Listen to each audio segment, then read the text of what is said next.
আসসালামু আলাইকুম ওয়া রাহমাতুল্লাহি ওয়া বারাকাতুহু। নাহমাদুহু ওয়া নুসাল্লি আলা রাসূলিল কারীম, আম্মা বাদ। আসন্ন ত্রয়োদশ জাতীয় সংসদ নির্বাচনে হবিগঞ্জ 4 চোনারঘাট মাধবপুর আসন থেকে বৃহত্তর সুন্নি জোট সমর্থিত বাংলাদেশ ইসলামী ফ্রন্ট মনোনীত মোমবাতি প্রতীকে নির্বাচন করছি।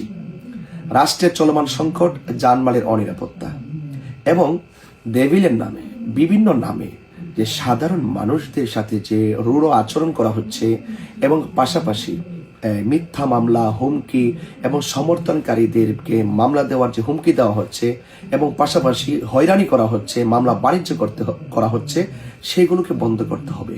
আমি যেহেতু জনগণের কল্যাণে কাজ করতে এসেছি, সেখানে আমি মনে করি যে রাজনীতিতে প্রতিহিংসা থাকতে পারে না, রাজনীতিতে প্রতিযোগিতা থাকবে, কিন্তু কোনো বিদ্বেষ কিংবা ঘৃণা ছড়ানো এটা একদমই উচিত নয়।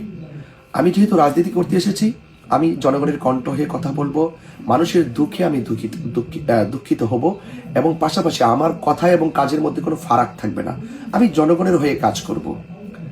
মেহনতি মানুষ, শ্রমিক যারা রয়েছেন, বিশেষ করে চা শ্রমিক রয়েছেন, তাদের দুঃখ, কষ্ট, ক্লেশ, বঞ্চনা দূর করতে শিক্ষা, স্বাস্থ্য এবং মানুষের চলার পথের উন্নয়ন করতে আমি সদা সর্বদা পাশে থাকব এবং কাজ করব ইনশাআল্লাহ। আমি মনে করি যে রাজনীতি হবে মানুষের জন্য, মানুষের কল্যাণের জন্য। সেখানে কোনো প্রতিশোধ থাকবে না, প্রতিহিংসা থাকবে না।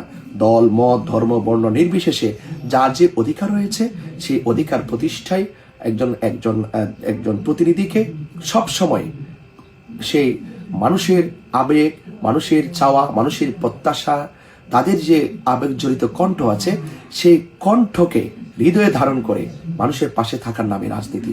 ইনশাল্লাহ অবশ্যই এই যে মাধবপুর, চোনারঘাট মেহনতি মানুষ থেকে শুরু করে সর্বক্ষেত্রে আমি তাদের পাশে থেকে আমি সেবা করার চেষ্টা করব ইনশাআল্লাহ। সবার দোয়া এবং সবার মনসম্মতি আমি প্রত্যাশা করি।